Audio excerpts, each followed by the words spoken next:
रामलीला कृष्ण लीला देखी है, लेकिन अब हम लोग जब नानक लीला देख रहे हैं तो हम लोग ये पूरे सब लोग अब रामलीला और कृष्ण लीला भूल जाएंगे।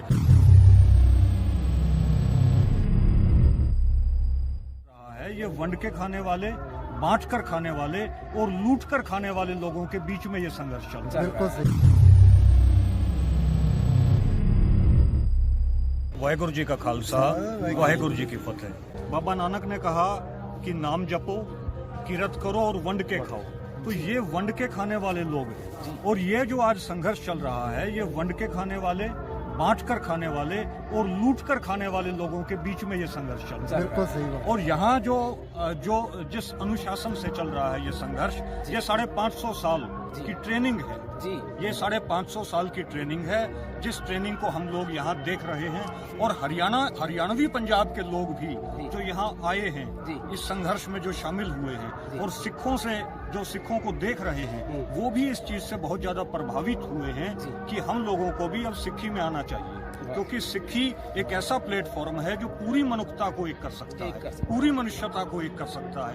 पूरे भारत के सामाजिक मूवमेंट्स को, बहुजन मूवमेंट को, पूरे भारत के मनुवाद के खिलाफ मूवमेंट को, पूरे भारत के अंबानी अडानी की जो तानाशाही है उसके खिलाफ अगर कोई लड़ाई लड़ सकता है तो वो सिक्खी ही लड़ सकती है। और यही वजह है कि आज हरियाणवी पंजाब के लोग, हम लोग अब सिक्खी की तरफ अग्रसर हो रहे हैं। मैं खुद हिंदू परिवार में मेरा जन्म हुआ, लेकिन मैं सिख बन गया। हमारे जितने साथी हैं वो सब बाबा गुरमीत सिंह जी गौरव जी की प्रेरणा से, बाबा नानक की कृपा से और आप लोगों के संघर्ष की वजह से पूरा हम लोग सिख बन गए। हमें समझ में आया कि हम लोग जिस हिंदू धर्म में हैं वो हिंदू धर्म एक षड्यंत्र है, वो हमारे काम नहीं आएगा। क्योंकि जितने मंदिर हैं, एक भी मंदिर में कोई लंगर नहीं चला हुआ, एक भी मंदिर नहीं खुला हुआ है कि जो यहाँ किसानों के लिए कोई मदद करे। लेकिन जितने गुरुद्वारे हैं वो सारे गुरुद्वारे सेवाएं कर रहे हैं। इसलिए हम लोगों को, जो सर छोटू राम जी कहा करते थे कि अब भोले जमींदार तू मेरी दो बात मान ले, एक ले बोलना सीख, दूसरा दुश्मन पहचान ले। हमें अपने दुश्मन की पहचान हो चुकी है और हमें अपने दोस्त की पहचान भी, हमें हमारे भाई की पहचान भी हो चुकी है। तो हम ये समझ चुके हैं कि सिक्खी में रहकर ही हम लोग इस देश में आगे बढ़ सकते हैं, अदरवाइज तो हमारा जो है नामो निशान मिट जाएगा।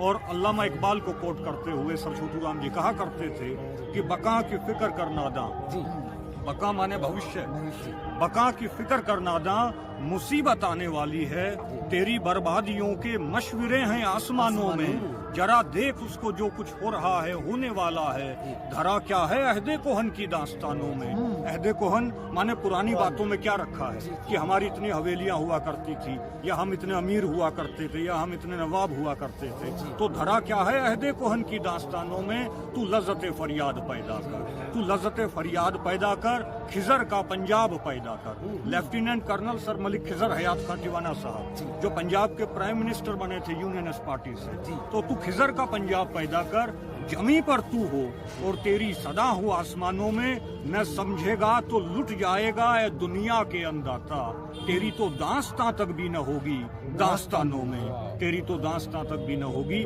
दास्तानों में। तो हम लोग अपने दुश्मन को पहचान चुके हैं, हम लोग दोस्त को पहचान चुके हैं और हम लोग अब सिक्खी की तरफ अग्रसर होंगे, सिख बनेंगे। पूरा हरियाणवी पंजाब सिक्खी की राह पर चलेगा। और निश्चित तौर पर अब तक हम लोगों ने रामलीला कृष्ण लीला देखी है, लेकिन अब हम लोग जब नानक लीला देख रहे हैं तो हम लोग ये पूरे सब लोग अब रामलीला और कृष्ण लीला भूल जाएंगे। केवल बाबा नानक की लीला इस धरती पर चल रही है। वाहेगुरु जी का खालसा, वाहेगुरु जी की